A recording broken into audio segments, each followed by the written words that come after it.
Good morning students. Gyanmanjari Vidyapeeth તરફથી દરા અંધારિયા તમારું ઓનલાઈન એજ્યુકેશનમાં સ્વાગત કરે છે. વિદ્યાર્થી મિત્રો, આપણો વિષય છે સામાજિક વિજ્ઞાન અને આપણે આજે પાઠ 3 નો અભ્યાસ શરૂ કરવાના છે. સૌપ્રથમ આપણે પાઠનું નામ સમજીએ તો પાઠ 3 જે છે ભારતનું બંધારણ. આ ભારતનું બંધારણ શું છે એ સમજવા માટે પાઠની શરૂઆતમાં તમને એક સરસ મજાની વાર્તા અથવા તો એક સ્ટોરી જેવું આપવામાં આવ્યું છે અને તેના ઉપરથી આપણે આ બંધારણ વિશે વાત કરવાના છીએ અને તેની વિશે સમજવાના છે. તો વિદ્યાર્થી મિત્રો, તમારા જેવા જ છોકરાઓની વાત છે, તમને એ વાત કરું છું, તમે સાંભળજો બધા અને તેના આધારે આપણે આગળનો ટોપિક સમજશું. તો વિદ્યાર્થી મિત્રો, હેલી, પ્રિયાંશી અને સચિન એ 3 બાળકો પોતાના મમ્મી પપ્પા સાથે ટીવીમાં વર્લ્ડ કપ મેચ જોઈ રહ્યા હતા. 2011 ની એ મેચ હતી અને ભારત અને શ્રીલંકાની એ દિલ ધડક મેચ હતી. એટલે ક્યારે શું થાય એવી મેચ હતી, રસ્સાકસીની મેચ જેને આપણે કહી શકીએ. તો એ વર્લ્ડ કપ ભારતને મળશે કે શ્રીલંકાને મળશે એવું દરેકના મનમાં, જોનારના મનમાં થઈ રહ્યું હતું અને શ્રીલંકાનો સ્કોર એટલે એના રન જોતા એવું લાગતું હતું કે ભારત માટે થોડું મુશ્કેલ થઈ રહેશે. ભારત માટે જીતવું થોડું મુશ્કેલ જણાતું હતું, પરંતુ ભારતીય કપ્તાન જેનું નામ ધોની છે એ ફટકાબાજી એટલે 4 અને 6 મારવા માટે ફેમસ છે. એ સારા રન કરી શકે છે અને તેનાથી જ ધોનીએ કરેલા સારા રનથી જ ભારત છે એ આ વર્લ્ડ કપ 2011 જીતી જાય છે અને સર્વત્ર એટલે આખા ભારતમાં બધી જ જગ્યાએ જીત જે થઈ હોય છે એ વિજયનો આનંદ માહોલ છવાઈ જાય છે. આનંદનો માહોલ છવાઈ જાય છે. એટલે શું તો કે દરેક જગ્યાએ તમે જુઓ તો ચિચિયારી લોકો કરવા લાગે, ફટાકડા ફોડવા લાગે, ઘણા લોકો તો શરિયાત મારતા હોય છે કે કોણ જીતશે. તો આવું દરેક જગ્યાએ થતું જોવા મળે છે અને એ સમયે પણ થયું હતું. પરંતુ વિદ્યાર્થી મિત્રો, તમારી જેવા જે 3 છોકરાઓ જે ટીવી જોઈ રહ્યા હતા, મેચ જોઈ રહ્યા હતા, તેમાંથી હેલી છે ને એ મમ્મીને પ્રશ્ન કરે છે કે મમ્મી, આ અગાઉ ઇંગ્લેન્ડ અને ભારત વચ્ચે મેચ ટાઈ થઈ હતી. એટલે આની પહેલાની એક મેચ હતી ને એમાં ઇંગ્લેન્ડ અને ભારત રમી રહ્યા હતા અને એ મેચ ટાઈ થઈ હતી. તો મમ્મી આ મેચ ટાઈ થવી એટલે શું? એટલે એના મમ્મી જેનું નામ હોય છે નીતાબહેન, એ નીતાબહેન હેલીને સમજાવે છે કે જો દીકરા, આ ક્રિકેટ જેવી લોકપ્રિય રમતો જે હોય છે ને એના માટે કેટલાક નિયમો બનાવેલા હોય છે. ક્રિકેટ નહીં પરંતુ દરેક રમતના પોતાના આગવા નિયમો હોય છે અને આ ક્રિકેટ રમત માટે આઈસીસીએ ખૂબ જ વ્યવસ્થિત નિયમો બનાવ્યા છે. આઈસીસી એટલે શું? ક્રિકેટ માટેના નિયમો બનાવવા માટે શું છે? તો આઈસીસી એટલે ઇન્ટરનેશનલ ક્રિકેટ કાઉન્સિલ. તેણે પોતાના નિયમો બનાવ્યા છે કે બંને ટીમને સરખા મેચ થાય તો એ ટાઈ ગણાય. એ નિયમ આ ઇન્ટરનેશનલ ક્રિકેટ કાઉન્સિલે બનાવેલો છે અને એટલે જ એને ટાઈ કહેવાય છે. મેચ ટાઈ થવી એટલે બંને ટીમના સરખા રન થવા.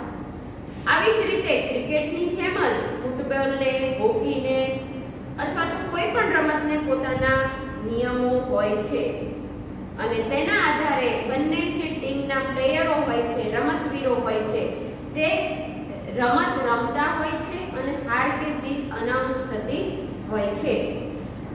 અને એની મમ્મી એવું કહે છે કે જો બેટા, આ ક્રિકેટના, હોકીના, ફૂટબોલના, કબડ્ડીના આ બધી રમતોના જો આટલા બધા નિયમો હોય છે તો એ વ્યવસ્થિત રમત રમી શકાય. એવી જ રીતે બધી જ જગ્યાએ નીતિ નિયમો હોવા જરૂરી છે તો એ જે તે રમત સારી રીતે રમી શકાય વ્યવસ્થા જળવાઈ રહે. એવી રીતે આપણા ઘરમાં પણ કેટલાક નીતિ નિયમો હોય છે જે તમારા મમ્મી પપ્પાએ તમને સમજાવેલા હોય છે. જેમ કે મન ફાવે ત્યારે બહાર જવું ને આવવું એવું હોતું નથી. ચોક્કસ એનો સમય હોય છે રમવા માટેનો પણ, કે ભાઈ તું કલાકમાં પાછા આવતો રહેજે કે આવતી રહેજે, કે તું મોબાઈલ છે એ થોડી વાર અડધી કલાક જોઈ શક, ટીવી છે એ આખો દિવસ નહીં જોવાનું, વ્યવસ્થિત ભણી લેવાનું, મોટાઓને માન સન્માન આપવાનું, આવું બધું તમને શીખવવામાં આવે છે. તો બધું બરાબર ચાલે છે ને? એવી રીતે મમ્મી પપ્પા પણ કેટલાક રૂલ્સ ફોલો કરતા હોય છે. તો વિદ્યાર્થી મિત્રો, જો આ ઘરને, પરિવારને, કુટુંબને ચલાવવા માટે પણ નીતિ નિયમો હોય, કોઈ રમતના પણ નીતિ નિયમો હોય, એવી રીતે વિદ્યાર્થી મિત્રો વિચાર કરો, આ સ્કૂલ ચાલે છે, સ્કૂલ માટે પણ કેટલાક નિયમો હોય છે. જેમ કે શાળાના સ્ટાફનો આવવા જવાનો સમય નક્કી હોય છે, તેની કામગીરી ચોક્કસ એને સોંપી દેવામાં આવી હોય છે, એ કામગીરી એને એ સમયમાં પૂરી કરવાની હોય છે. વિદ્યાર્થીઓ માટે પણ આવવા જવાના સમય નક્કી હોય છે, રિસેસ વચ્ચે ક્યારે પડશે એનો સમય નક્કી હોય છે, એને ક્લાસમાં કેવું વર્તન કરવું એ નક્કી હોય છે, નિયમો પ્રમાણે લાઈનમાં જવું, ડિસિપ્લિન જાળવવી, આ બધા જ નિયમો હોય છે ને. પટ્ટાવાળાથી લઈને પ્રિન્સિપાલ સુધી બધાને નિયમો હોય છે. તો આ શાળા બરાબર ચાલી શકે. એવી રીતે જો કોઈ કારખાના, મિલો, ધંધા ચાલતા હોય, ઉદ્યોગ ધંધા સ્થપાયેલા હોય, તો તેને પણ નિયમો હોય અને એ નિયમોનું બરાબર પાલન થાય તો વ્યવસ્થા જળવાય, તો વહીવટ બરાબર ચાલે. તો વિદ્યાર્થી મિત્રો, આપણો દેશ તો કેટલો મોટો છે. આપણો નહીં પણ દરેક દેશ કેટલા મોટા હોય છે અને એમાં કેટલા બધા લોકો વસતા હોય છે અને તેમનો વહીવટ ચલાવવા માટે વ્યવસ્થિત નિયમો બનાવેલા હોય છે, નીતિ નિયમો ઘડેલા હોય છે અને તેનો વ્યવસ્થિત રીતે સંગ્રહ થયેલો હોય છે, પછી લેખિત હોય કે અલેખિત હોય. તો વિદ્યાર્થી મિત્રો, દેશને ચલાવવા માટે, દેશનો વહીવટ ચલાવવા માટે પણ નીતિ નિયમોની જરૂર પડે ને? હા, ચોક્કસ પડે. તો વિદ્યાર્થી મિત્રો, આ દેશના વહીવટ ચલાવવા માટે જ જે બનાવેલા નીતિ નિયમો હોય ને તેને જ આ બંધારણ કહેવામાં આવે છે.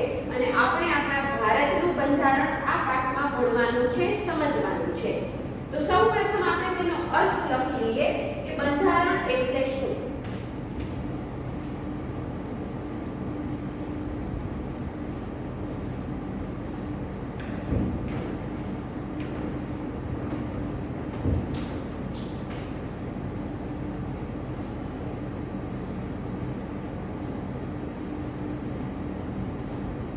પ્રશ્ન 1 માર્કનો 1-2 વાક્યમાં પૂછાય તેવો બંધારણ કોને કહે છે અથવા બંધારણ એટલે શું? તો લખી લઈએ તેની વ્યાખ્યા. કોઈ પણ દેશનો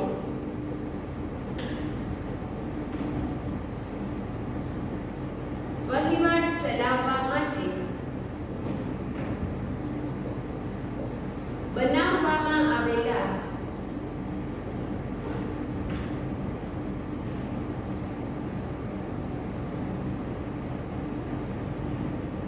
નીતિ નિયમોના વ્યવસ્થિત સંગ્રહને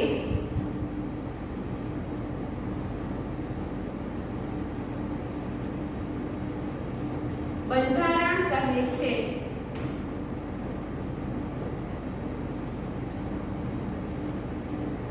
બરાબર? તો વ્યાખ્યા સ્વરૂપે જ્યારે કોઈ બાબત આપવામાં આવી હોય તો એ જ શબ્દોમાં લખવાની, એમાં કોઈ ફેરફાર આપણી રીતે, આપણા ભાષામાં, આપણા શબ્દોમાં આપણે લખી શકીએ નહીં. તો ફરી વખત, કોઈ પણ દેશનું શાસન ચલાવવામાં કે કોઈ પણ દેશનો વહીવટ ચલાવવા માટે બનાવવામાં આવેલા નીતિ નિયમોના અથવા નિયમોના વ્યવસ્થિત સંગ્રહને બંધારણ કહે છે. શાસન ચલાવવા માટે કે વહીવટ ચલાવવા માટે બંને એક જ થાય તો તમે કોઈ પણ શબ્દ લખી શકો. અહીંયા વહીવટની સાથે ઉપર લખું છું, શાસન પણ તમે લખી શકો. બરાબર? શાસન કરવું કે વહીવટ ચલાવવો સરખું જ થાય. હવે આ બંધારણ લિખિત પણ હોય અને અલિખિત પણ હોય. પણ આપણા દેશનું બંધારણ અને અન્ય દેશોના બંધારણ મોટા ભાગે લિખિત સ્વરૂપે જ છે, બે દેશોને બાદ કરતા, જેમાં બ્રિટન અને ઇઝરાયલ દેશ છે એ બે દેશના બંધારણ અલિખિત છે, એટલે અપવાદરૂપ બે દેશો છે, બાકી બધાના લેખિત સ્વરૂપે બંધારણ આવેલા છે. અને આપણા દેશના બંધારણની શરૂઆત એના આમુખથી થાય છે. એક એક માર્કના પ્રશ્નો છે, આપણે લખી લઈએ.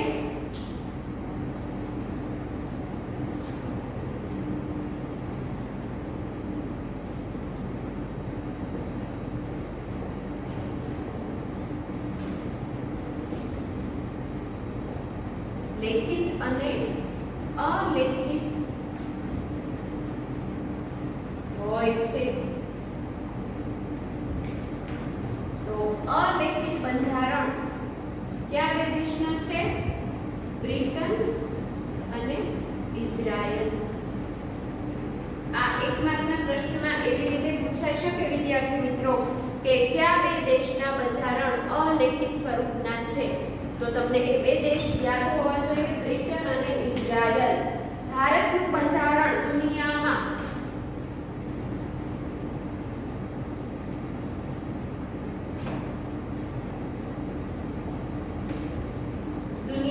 કે વિશ્વમાં સૌથી લાંબુ લેખિત બંધારણ છે. દુનિયામાં સૌથી લાંબુ વિસ્તૃત બંધારણ, મોટું બંધારણ હોય, લાંબુ બંધારણ હોય તો એ ભારતનું છે. બરાબર. અને બંધારણની શરૂઆત શેનાથી થાય છે? એક બે માર્કના પ્રશ્નોમાં પૂછાય તેવો પ્રશ્ન, MCQ માં, ખાલી જગ્યામાં, ખરા ખોટામાં, એક બે વાક્યમાં ગમે તે રીતે પૂછાઈ શકે. તો બંધારણની શરૂઆત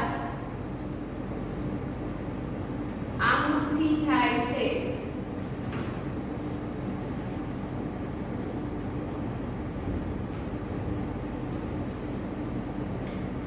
આપણા દેશના બંધારણની શરૂઆત શેનાથી થાય છે એવો પ્રશ્ન પૂછાય તો આમથી થાય છે. કયા દેશનું બંધારણ દુનિયામાં સૌથી લાંબુ અને લેખિત બંધારણ છે? તો ભારતનું બંધારણ. પછી એવું પૂછાય કે ભારતનું બંધારણનું સ્વરૂપ કેવું છે? તો ભારતનું બંધારણનું સ્વરૂપ વિશ્વમાં અથવા દુનિયામાં સૌથી લાંબુ અને લેખિત છે. આવી રીતે પ્રશ્ન ગમે તે રીતે ટ્વિસ્ટ કરીને પૂછે તો પણ તમને સમજાઈ જવું જોઈએ. તો આ આમુખ એટલે શું? તો કે આમુખ એટલે બંધારણની શરૂઆત, પ્રસ્તાવના, જેમાં ટૂંકમાં આખા બંધારણમાં શું કહેવામાં આવ્યું છે અથવા આખું બંધારણ શેનું બન્યું છે એ સમજાવવામાં આવ્યું હોય. એટલે આમુખને સમજો તો બંધારણ કેવું છે એ તમે સમજી શકો, દેશનો વહીવટ કઈ રીતનો છે એ સમજી શકો, વહીવટનું સ્વરૂપ કઈ રીતનું છે એ સમજી શકો. એટલે કે લોકશાહી છે કે કઈ રીતનું શાસન છે. તો આપણે આમુખ અથવા તો બંધારણની શરૂઆત જેનાથી થાય છે તેને સમજી લઈએ એકવાર ટૂંકમાં. આવો બંધારણનું આમુખ સમજાવો કે લખો એવો પ્રશ્ન તમારે કાંઈ નથી આવવાનો, પણ આપણે માત્ર સમજવા માટે છે. તમને પાઠની શરૂઆતમાં બંધારણનું આમુખ આપવામાં આવ્યું છે એ હું તમને ટૂંકમાં સમજાવતી જાઉં છું. તો બંધારણનું આમુખ આ પ્રમાણે છે. અમે ભારતના લોકો ભારતને એક સાર્વભૌમ, બિનસાંપ્રદાયિક, સમાજવાદી, લોકશાહી, પ્રજાસત્તાક બનાવવા માટે તથા તેના બધા જ નાગરિકોને, એટલે પહેલા એટલી બાબત સમજી લઈએ તો કે સાર્વભૌમ, દરેક જગ્યાએ, બિનસાંપ્રદાયિક, ધર્મના ભેદભાવ વગર, સમાજવાદી એટલે સમાજને અનુલક્ષીને એ બંધારણ હોય, લોકશાહી એટલે કે ડેમોક્રેસી, લોકો દ્વારા શાસન ચાલતું હોય, લોકો પોતાના પ્રતિનિધિઓ, નેતાઓ ચૂંટે છે, પ્રજાસત્તાક એટલે પ્રજાની હાથમાં સાચા અર્થમાં સત્તા હોય છે, એ બનાવવા માટે, એવો દેશ બનાવવા માટે બધા નાગરિકોને સામાજિક, આર્થિક, રાજકીય, ન્યાય, વિચાર, વાણી, માન્યતા, ધર્મ, પૂજાની સ્વતંત્રતા ધરાવીએ છીએ. એટલે અમે કોઈ પણ પ્રકારનો ભેદભાવ કોઈ રાખી શકશે નહીં. પછી સામાજિક રીતે કોઈ ભેદભાવ ન હોય, રાજકીય દ્રષ્ટિએ ન હોય, આર્થિક દ્રષ્ટિએ ન હોય, ન્યાય આપવાની બાબતમાં ભેદભાવ ન હોય, વિચારોમાં સ્વતંત્રતા હોય, દરેકને પોતાના આગવા વિચારો વાણી પ્રગટ કરવાની, પોતાના વિચારો કહેવાની છૂટછાટ હોય, માન્યતા ધરાવવાની, ધર્મ માનવાની, સંપ્રદાયને અનુસરવાની, પૂજા કરવાની દરેક રીતની સ્વતંત્રતા હોય, તેમજ પ્રતિષ્ઠા અને તકની સમાનતા હોય. પ્રતિષ્ઠા જે તે મળતી હોય, એ ઉપરાંત તક મળવાની હોય, એટલે કે નોકરીની તક હોય કે એડમિશન મળવાની તક હોય તો દરેકને સમાન ગણવામાં આવે. વ્યક્તિના ગૌરવ તેમજ રાષ્ટ્રની એટલે આત્મસન્માન જળવાય, રાષ્ટ્રનું ગૌરવ જળવાય, રાષ્ટ્રમાં એકતા જળવાઈ રહે, કોઈ ભેદભાવ ન રાખવામાં આવે, અંદરો અંદર ઝઘડા ન થાય અને રાષ્ટ્ર એક બનીને રહે એવી આ અખંડિતતા માટે ભાઈચારો કેળવવાનો અમે ભારતના નાગરિકો દ્રઢ નિશ્ચય કરીએ છીએ કે અમે બધા રાષ્ટ્રની એકતામાં વધારો થાય એવો સંકલ્પ કરીએ છીએ, ત્યારે એની એકતા જોખમમાં નહીં મુકાય એવો પ્રયત્ન કરશું અને અમારી બંધારણ સભામાં આજે એટલે જ્યારે બંધારણ અમલમાં મૂકવામાં આવવાનું હતું ત્યારે 26મી નવેમ્બર 1949ના દિવસે આ બંધારણ અપનાવીએ છીએ અને અમારી જાતને અમે સમર્પિત કરીએ છીએ. એટલે અમે બંધારણ મુજબ, બંધારણના નીતિ નિયમો મુજબ અમે વ્યવહાર, અમારા વર્તન હશે અને સમાજમાં અમે એવી રીતે જીવશું એવો દ્રઢ સંકલ્પ અમે આ ભારતના નાગરિકો કરીએ છીએ એવું આ બંધારણના આમુખમાં આપવામાં આવ્યું છે.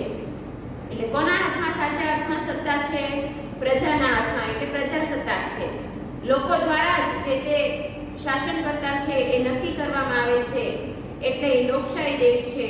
સમાજવાદી શાસન વ્યવસ્થા છે, એટલે સમાજને ધ્યાનમાં રાખીને એ શાસન ચાલતું હોય છે. સમાજનું કલ્યાણ મોટા પાયે એમાં સમાયેલું હોય છે.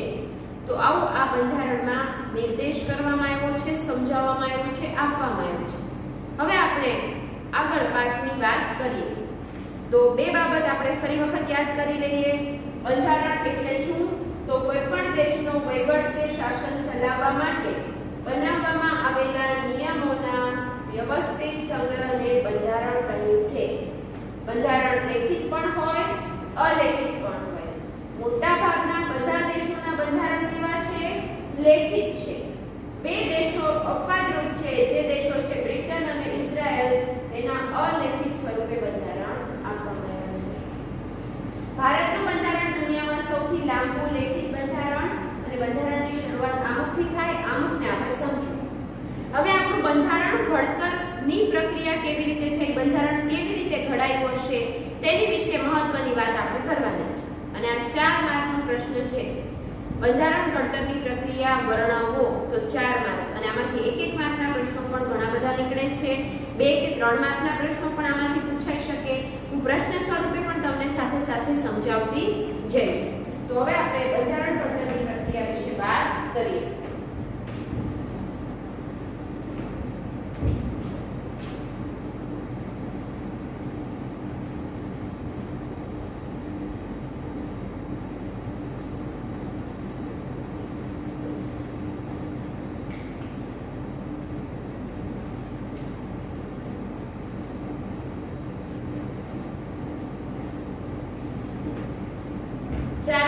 પૂછાય તેવો મહત્વનો પ્રશ્ન ગણી શકો.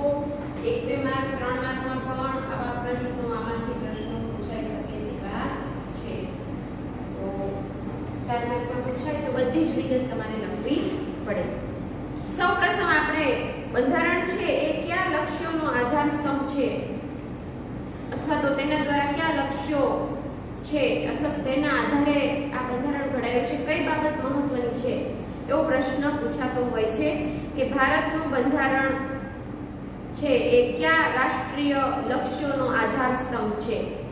તો એમાં 3 થી 4 શબ્દો આપવામાં આવ્યા છે. તેને ધ્યાનમાં રાખીને લોકતંત્ર એટલે લોકો દ્વારા જ નક્કી થાય છે કે કયા પ્રકારનું તંત્ર વ્યવસ્થા ઊભી કરવી, એટલે એવા જ વ્યક્તિને ચૂંટણીમાં મત આપે છે, એટલે લોકતંત્રી વ્યવસ્થા હોય છે. બીજું સમાજવાદ એટલે સમાજને ધ્યાનમાં રાખીને સમાજ કલ્યાણ વધુ ને વધુ થાય તેવું. ધર્મનિરપેક્ષતા એટલે કે ધર્મની બાબતમાં દરેક લોકો સ્વતંત્રતા ધરાવે છે, મનગમતો ધર્મ સંપ્રદાય પાળી શકે છે, પોતાનો ધર્મનો સંપ્રદાયનો પ્રચાર પ્રસાર કરી શકે છે, એને કોઈ પણ પ્રકારના ભેદભાવ હોતા નથી અને રાજ્યને કે દેશને પણ કોઈ ધર્મના આધારે શાસન કે વહીવટ ચાલતો નથી, એના આધારે કોઈ વ્યવસ્થા ઊભી થતી નથી. રાષ્ટ્રીય અખંડિતતા એટલે રાષ્ટ્રની એકતા જળવાઈ રહે અને ક્યારે એ ન તૂટે એવી અખંડિતતા. આ 4 લક્ષ્યાંકો ઉપર ભારતનું બંધારણ ઘડાયેલું છે. તો એ બાબત આપણે પહેલા નોંધી લઈશું. બંધારણ ઘડતરની પ્રક્રિયામાં નથી આવતું પણ આપણે આમ જ એ લખી લઈએ છીએ, મહત્વની બાબત છે. એટલે ભારતનું બંધારણ લોકતંત્ર, સમાજવાદ, ધર્મનિરપેક્ષતા,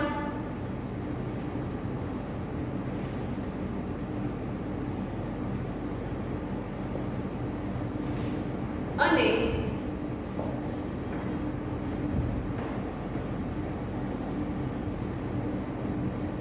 રાષ્ટ્રીય અખંડિતતા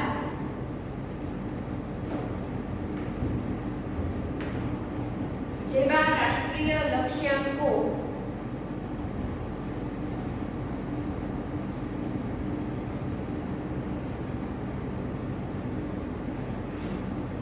નો આધારસ્તંભ છે.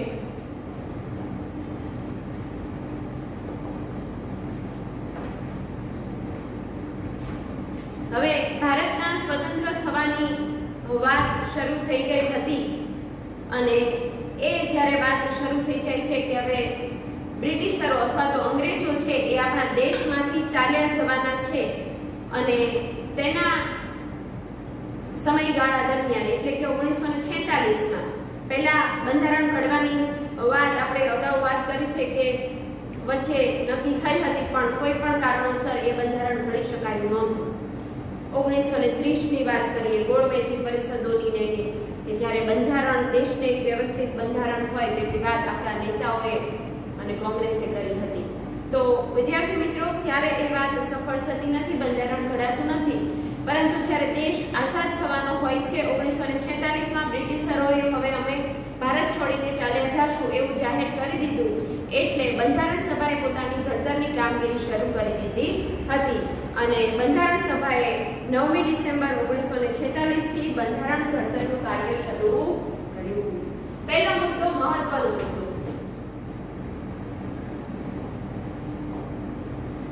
બંધારણ સભાએ બંધારણ ઘડતરની પ્રક્રિયા ક્યારે 9મી ડિસેમ્બર 1946 ના રોજ શરૂ કરી હતી. બરાબર, એક માર્કના પ્રશ્નમાં પૂછાય તેવો બંધારણ ઘડતરની પ્રક્રિયા ક્યારે શરૂ થઈ? 9મી ડિસેમ્બર 1946 ના રોજ. તો ખાસ આવા બધા મુદ્દાઓ હું એટલે લખતી હોઉં છું, હાઇલાઇટ કરતી હોઉં છું કારણ કે એક માર્કના પ્રશ્નમાં પૂછાય દેવા હોય છે. બરાબર, તો તમે બધા પણ સાથે સાથે આ સ્ક્રીનશોટ લેતા જજો કે વચ્ચે સ્ટોપ કરીને લખતા જજો કે જેથી કરીને તમને પણ રિવિઝન વખતે અથવા તો રીડિંગ વખતે એ તમને હેલ્પ થાય, તમને મદદ મળે. તો આગળ વાત કરીએ બંધારણ ઘડતરની કે 9મી ડિસેમ્બર 1946 ના રોજ આ કામગીરી શરૂ થઈ. તો તેમાં બંધારણ ઘડતરની પ્રક્રિયામાં 389 કુલ આપણા ભારતના સભ્યો જોડાયા હતા. એ લખી નાખીએ આપણે એ મુદ્દો પણ. કુલ સભ્યો બંધારણમાં કેટલા હતા? 389 સભ્યો કુલ હતા. તેમાં કોણ કોણ? તો કે આખા ભારતમાંથી દરેક અલગ અલગ રાજ્યોમાંથી આ ભારતના સભ્યો જોડાયા હતા, તજજ્ઞો જોડાયા હતા, વિષય નિષ્ણાંત જોડાયા હતા. તો તેમાં મુખ્યત્વે વિદ્વાન આપણા નેતાઓ પણ કેટલાક હતા, જેમાં જવાહરલાલ નહેરુ, ડોક્ટર રાજેન્દ્ર પ્રસાદ, સરદાર પટેલ, મૌલાના અબુલ કલામ આઝાદ, શ્યામા પ્રસાદ મુખર્જી, સરદાર બલદેવસિંહ, કૃષ્ણસ્વામી અય્યર. મહિલા પ્રતિનિધિઓમાં બે જણા હતા, સરોજિની નાયડુ અને વિજયલક્ષ્મી પંડિત. અને ફ્રેન્ક એન્થોની અને એચપી મોદીએ પણ પ્રતિનિધિત્વ કર્યું હતું, જેમાં એચપી મોદીએ પારસીઓનું પ્રતિનિધિત્વ કર્યું હતું અને ફ્રેન્ક એન્થોનીએ એંગ્લો ઇન્ડિયનોનું પ્રતિનિધિત્વ કર્યું હતું. એ ઉપરાંત ડોક્ટર બી.આર. આંબેડકર, કે એમ મુનશી એટલે કનૈયાલાલ મુનશી જેવા તજજ્ઞો પણ જોડાયા હતા. તો 2 માર્કના પ્રશ્નમાં અથવા 3 માર્કના પ્રશ્નમાં પૂછાય તેવો પ્રશ્ન બંધારણ ઘડતરની પ્રક્રિયાના મુખ્ય ઘડવૈયાઓ કોણ હતા બંધારણ ઘડતરના મુખ્ય ઘડવૈયાઓ કોણ કોણ હતા આવો પ્રશ્ન પૂછાય તો 2-3 માર્કમાં બધા જ નામ તમારે લખવાના રહે, જે તમને તમારા મટીરીયલમાં આપ્યા છે. તેમ છતાં આપણે ટૂંકમાં 5-7 નામ લખું છું, તમે પણ લખી લેજો. જેમાં જવાહરલાલ નહેરુ, કનૈયાલાલ મુનશી, ડોક્ટર B.R. આંબેડકર, રાજેન્દ્ર પ્રસાદ,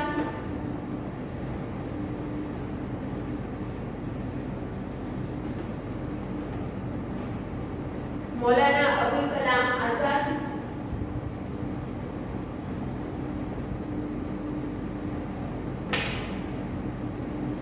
मौलाना अबुल कलाम आजाद, ए उपरांत बलदेव सिंह,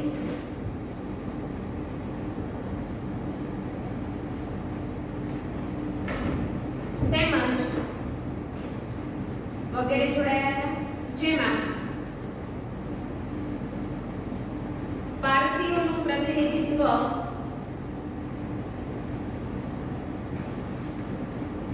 કોણે કર્યું હતું? H.P. મોદીએ કર્યું હતું.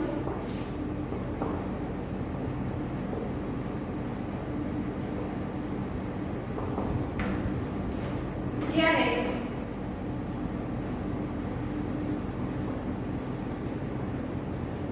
એંગ્લો ઇન્ડિયનોનું પ્રતિનિધિત્વ ફ્રેન્ક એન્થોનીએ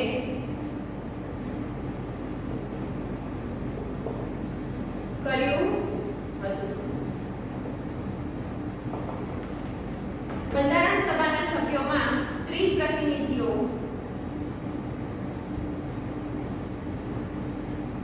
બે હતા. કોણ? સરોજિની નાયડુ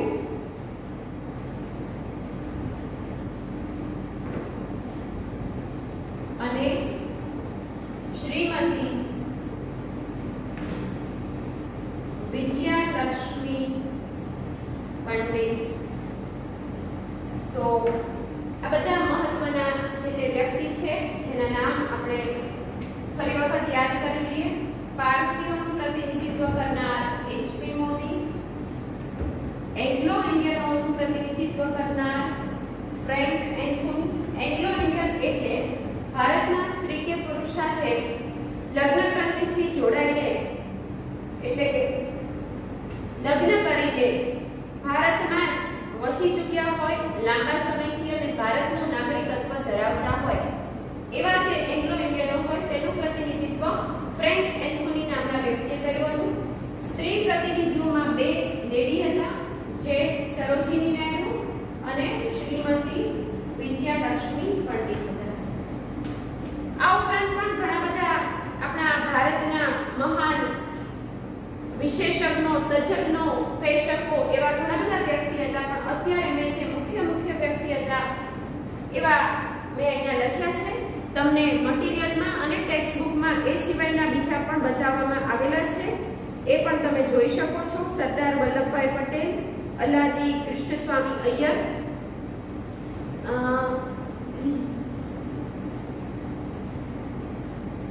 તો એવા કેટલાક બીજા પણ એ ભારતના આ 389 સભ્યો જોડાયા હતા.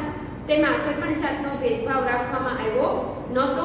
અલગ અલગ કોમના, એટલે કે અલગ અલગ જ્ઞાતિના, જાતિના, લિંગના, ભૌગોલિક અલગ અલગ પ્રદેશોમાં વસવાટ કરતા, જેમ કે કોઈ ગુજરાતનું હોય તો કોઈ દક્ષિણ ભારતનું હોય, કોઈ ઉત્તર ભારતનું હોય, કોઈ પૂર્વ ભારતનું હોય, કોઈ બંગાળાનું હોય, કોઈ ઉત્તર ભારતનું હોય, ઉત્તર પ્રદેશનું હોય, તો અલગ અલગ એ સમયમાં વસવાટ કરતા અલગ અલગ ભૌગોલિક સ્થાન ધરાવતા, ભૌગોલિક વિસ્તાર ધરાવતા લોકો આ વિશેષ તજજ્ઞો, વિષય નિષ્ણાંતો 389 સભ્યો ભેગા થયા હતા. તેમાં આ 389 જણાએ આપણા બંધારણ ઘડતરની પ્રક્રિયામાં કુલ બેઠકો 166 ભરી હતી. બેઠકો એટલે મીટિંગ 166 વખત એ લોકો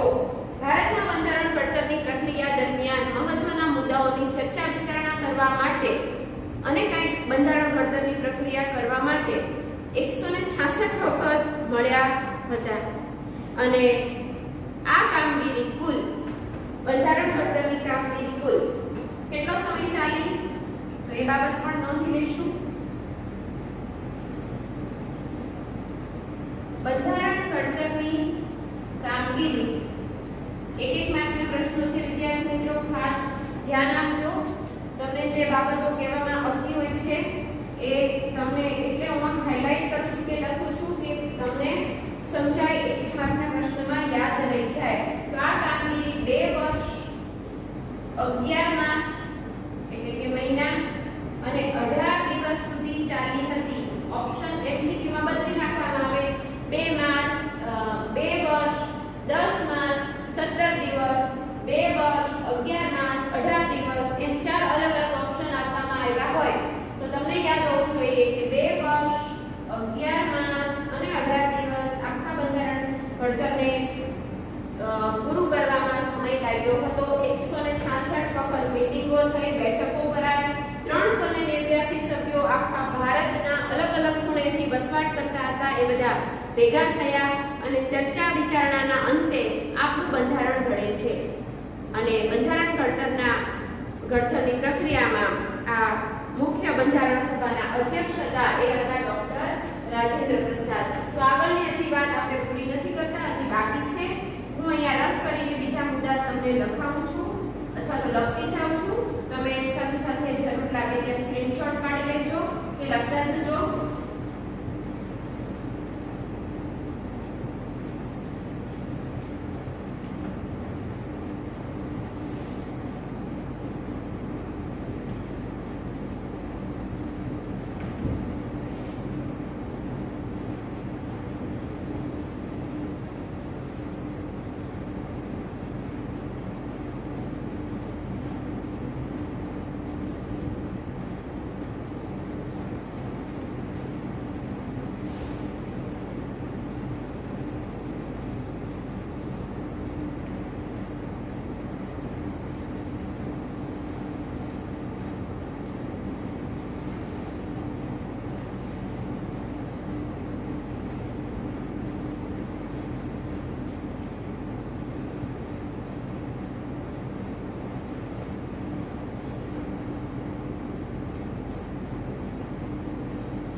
તો બંધારણ સભાના અધ્યક્ષ બનાવવામાં આવ્યા હતા ડોક્ટર રાજેન્દ્ર પ્રસાદને.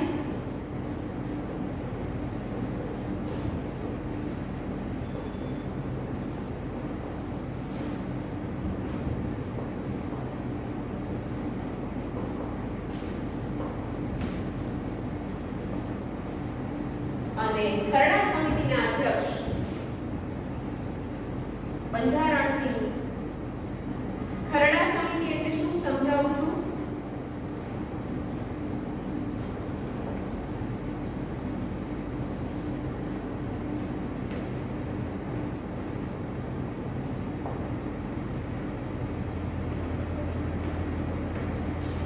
B.R. આંબેડકર, બાબા સાહેબ આંબેડકર,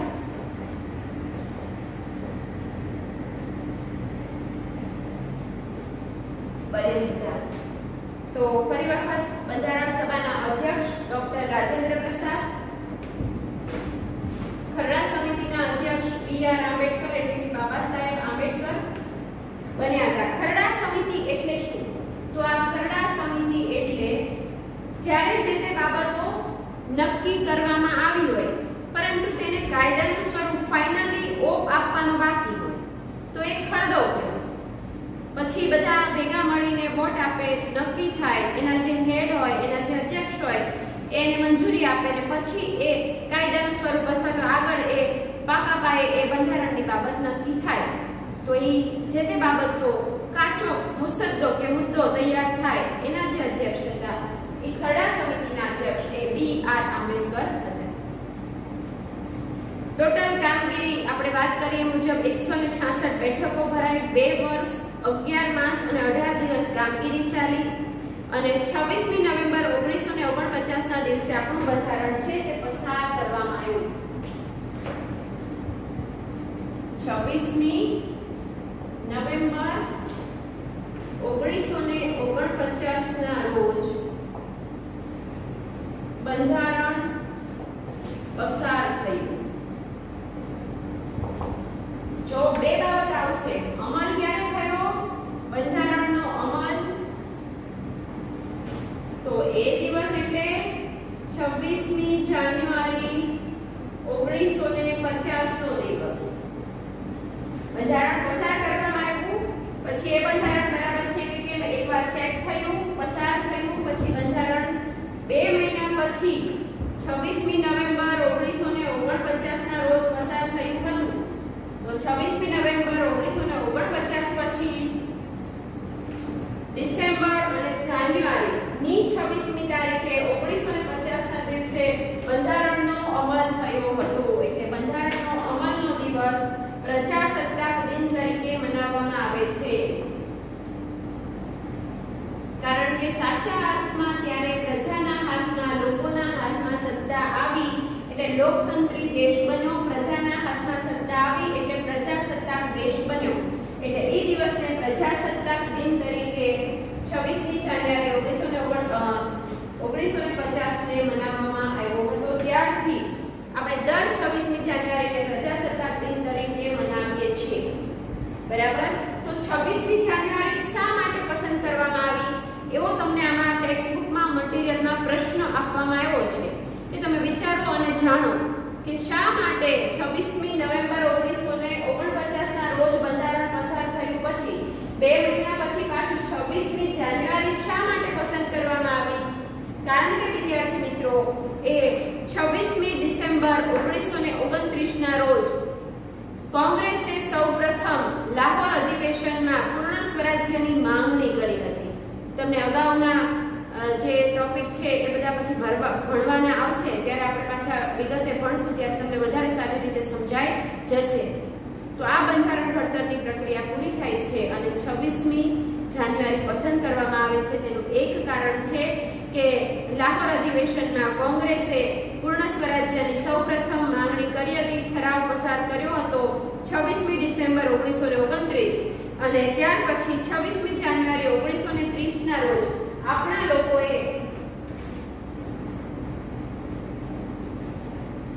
26મી જાન્યુઆરી 1930 ના રોજ સૌપ્રથમ સ્વતંત્ર દિનની ઉજવણી કરવામાં આવી હતી. એટલે વિદ્યાર્થી મિત્રો, 26મી જાન્યુઆરી 1930 ના રોજ સૌપ્રથમ આપણે સ્વતંત્ર દિનની ઉજવણી કરી હતી. સાચા અર્થમાં સ્વતંત્રતા મેળવવાની બાકી હતી, પણ એ દિવસે પ્રથમ વખત આ સ્વતંત્રતાની ઉજવણી થઈ હોવાથી એ દિવસને યાદ રાખીને આપણે આપણા બંધારણનો અમલ 26મી જાન્યુઆરી 1950 ના દિવસે કર્યો હતો. તો ખાસ આ બધી બાબતો તમે યાદ રાખજો, તમારા માટે છે. વિચારોના પ્રશ્નો પણ તમને પૂછાતા હોય છે, તો તમારે એ વિચારોના પ્રશ્નો હું જ્યારે અહીંયા ઓનલાઈન એજ્યુકેશનમાં ભણાવતા વખતે ડિસ્કસ કરતી હોઉં છું, સમજાવતી હોઉં છું, ત્યારે સાથે જરૂર લાગે કે તમે જે તે બાબતો નોંધી લેજો કે જેથી કરીને તમને આગળ જતા મદદ મળે, વાંચતા વખતે યાદ રહી જાય. હવે પછીનો આપણો એક મુદ્દો આપણે જે આજે લેક્ચરમાં અભ્યાસ કરવાના છે કે બંધારણનું મહત્વ શું છે, બંધારણ શા માટે જરૂરી છે, તો એ બાબત હવે જોઈએ.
બંધારણનું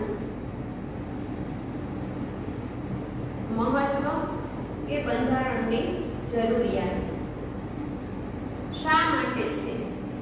હવે આનો પ્રશ્નનો જવાબ જો તમને મેળવવો હોય ને તો અગાઉ જ આપણે વાત કરી ચૂક્યા છે કે ભાઈ ઘર ન બરાબર ચાલી શકે, કોઈ રમત છે એ નીતિ નિયમો વગર ન સારી રીતે ચાલી શકે. શાળામાં તમે વિચાર કરો કે તમારો આવવા જવાનો કોઈ સમય જ નક્કી ન હોય તો તમને મન ફાવે ત્યારે તમે બેન્ચ ઉપર માથું નાખીને સૂઈ શકો, અથવા તમને રિસેસ હોય છે તો રિસેસમાં વયા જાઓ, નાસ્તો કરવા વયા જાઓ.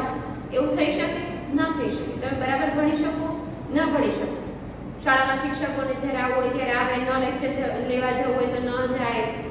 બરાબર આવું બધું હોય તો બરાબર ભણાવી શકે? ન ભણાવી શકે. પટ્ટાવાળાને ગેટ પર ઉભા રહેવું હોય તો રે, નહીંતર વયો જાય ઘરે, તો બરાબર વ્યવસ્થા જળવાય? ન જળવાય. પ્રિન્સિપાલને આવું હોય તો આવે, નહીંતર 15 દિવસ પછી એકવાર આંટો મારવા આવે, ચાલે? ન ચાલે.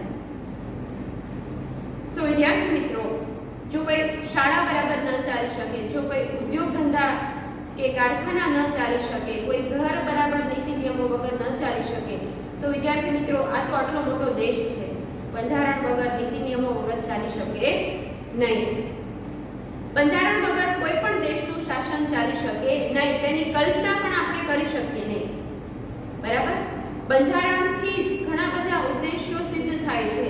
જેમ કે ડેવલપમેન્ટની વાત હોય, વ્યવસ્થા જળવાવાની વાત હોય, શિસ્તની વાત હોય, તો એ બધા જે નક્કી કરેલા ઉદ્દેશ્યો કે લક્ષ્યાંકો હોય છે, જે હેતુઓ હોય છે, સિદ્ધ શેના વડે થાય છે? બંધારણ વડે થાય છે. બંધારણ એ એવો દસ્તાવેજ છે કે આપણા આદર્શોને સૂત્રબદ્ધ કરે છે, એક સાથે જાળવીને રાખે છે. બંધારણના આધારે જ ખબર પડે છે કે સરકાર કઈ રીતની હશે, શાસન કેવી રીતે ચાલતું હશે, આપણા દેશનો વહીવટ કેવી રીતે ચાલશે, એ બંધારણના આધારે સમજી શકાય. લોકશાહી શાસન વ્યવસ્થામાં આપણે જ આપણા નેતાઓને પસંદ કરીએ છીએ. આપણા દેશનું બંધારણ છે તેમાં આ બાબત લોકશાહી શબ્દ મૂકવામાં આવ્યો છે, અથવા આપણા દેશના મુખ્ય બંધારણની વિશેષતાઓમાં લોકશાહી શબ્દ મૂકવામાં આવ્યો છે. લોકશાહી શાસન પદ્ધતિ એટલે શું? તો કે લોકોનું, લોકો દ્વારા, લોકો માટે ચાલતું શાસન. એટલે લોકો જ નક્કી કરે છે કે મારે ક્યાં નેતા પસંદ કરવા. પછી નરેન્દ્ર મોદી આજે આગળ હોય તો એનું કારણ આપણે ભારતના લોકોએ જ એમને વડાપ્રધાન બનાવ્યા છે, આપણે જ એને વોટ આપ્યો છે, ત્યારે જ એ આટલા આગળ આવી શક્યા છે. એટલે બંધારણના આધારે લોકશાહી શાસન વ્યવસ્થા હોય ત્યાં આગળ આપણે જ આપણા નેતાઓને પસંદ કરીએ છીએ, અને જેથી આપણા વતી એ સત્તા સંભાળતા હોય છે. પણ બંધારણ છે એ આ નેતાઓને અથવા સત્તાધારીઓને પણ નીતિ નિયમો પ્રમાણે જ વર્તન વ્યવહાર કે દેશનો વહીવટ ચલાવવો એ શીખવે છે. બંધારણમાં સૂચવેલું છે કે જો એ પોતાના સત્તાનો દુરુપયોગ કરે તો તેમને પણ પોતાના એમના પદ ઉપરથી પદભ્રષ્ટ કરી શકાય, નેતા બદલી શકાય, એમને કામગીરીમાંથી કાઢી શકાય છે. એટલે નેતાઓ પણ પોતાની સત્તાનો દુરુપયોગ ન કરે એવી બાબત પણ બંધારણમાં દર્શાવવામાં આવી છે.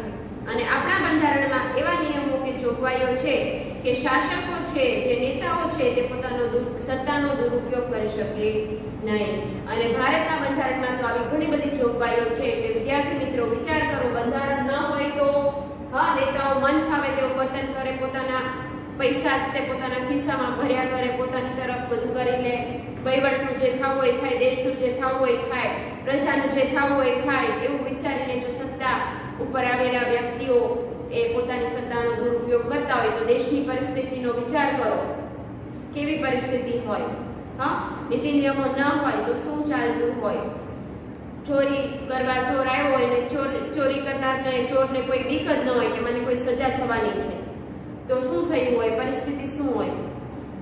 રસ્તામાં અવર જવર ગમે તે દિશામાંથી, ગમે તે રસ્તા ઉપરથી, ગમે તે સાઈડ ઉપરથી, ગમે તે આવતા જતા હોય તો શું થાય?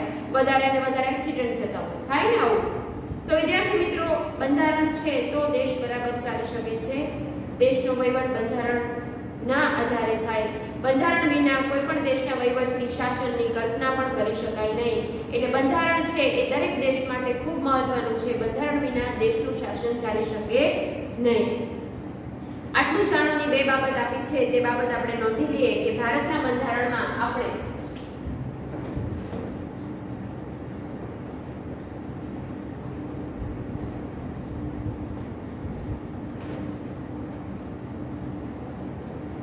બ્રિટન,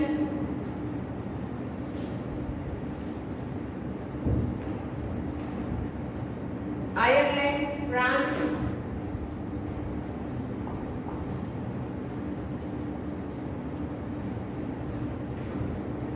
અને અમેરિકાના બંધારણની વિશેષતાઓનો સમાવેશ થયો છે.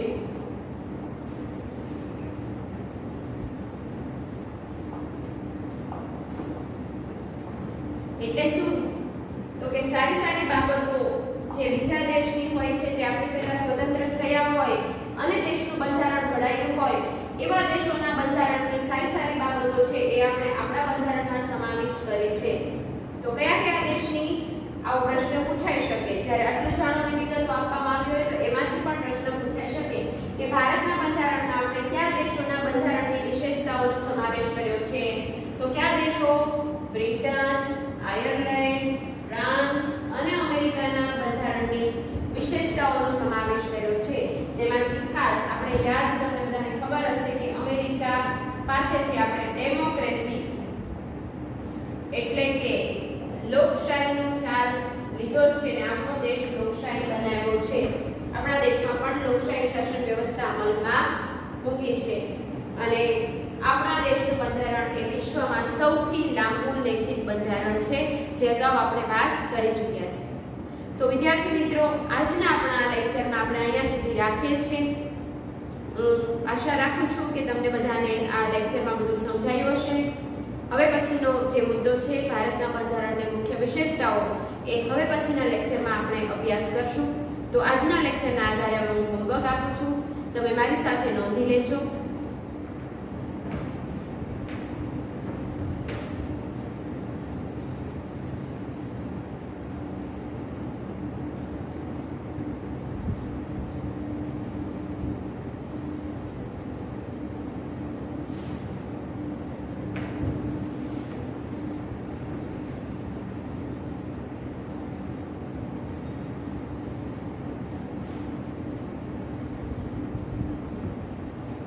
પ્રશ્ન પહેલો,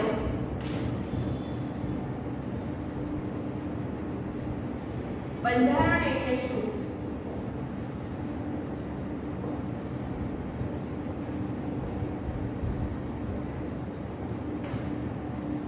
બંધારણની શરૂઆત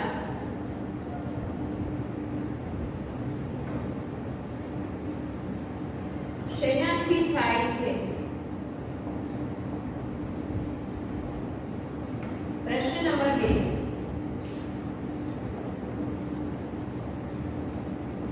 બંધારણ ઘડતરની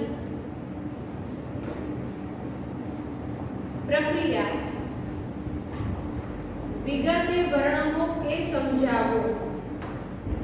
અને છેલ્લો પ્રશ્ન, દેશને બંધારણની જરૂર શા માટે છે, અથવા તેનું મહત્વ, જરૂર કે મહત્વ, બંધારણની જરૂરિયાત કે મહત્વ શા માટે છે. તો કેટલા માર્કનો પ્રશ્ન પૂછાય તે પણ આપણે નોંધી લઈશું. બંધારણ એટલે શું? પહેલો પ્રશ્ન છે 1 માર્કમાં પૂછાય તેવો. બંધારણની શરૂઆત શેનાથી થાય છે? આ 4 માર્કનો પ્રશ્ન છે અને આ પ્રશ્ન 3 માર્કનો છે. બંધારણનું જરૂરિયાત કે મહત્વ. તો વિદ્યાર્થી મિત્રો, આજના લેક્ચરના આધારે તમારે આ હોમવર્ક કરવાનું છે. હોમવર્ક માત્ર ઉતારો કરવાનો કે મોકલવાનું છે એટલે આપણે કરી નાખીએ એવું નહીં, પણ બંધારણ વિશે અથવા તો તમારા જે ટોપિક ચાલતા હોય તેના વિશે તમને રિવિઝન થાય, યાદ રહી જાય, એકવાર લખાય વંચાય એટલે આપવામાં આવતું હોય છે. તો બધા ધ્યાન દઈને હોમવર્ક કરજો. ફરી પાછા આગળના અભ્યાસ માટે ઝડપથી પાછા મળશું. Good bye, take care.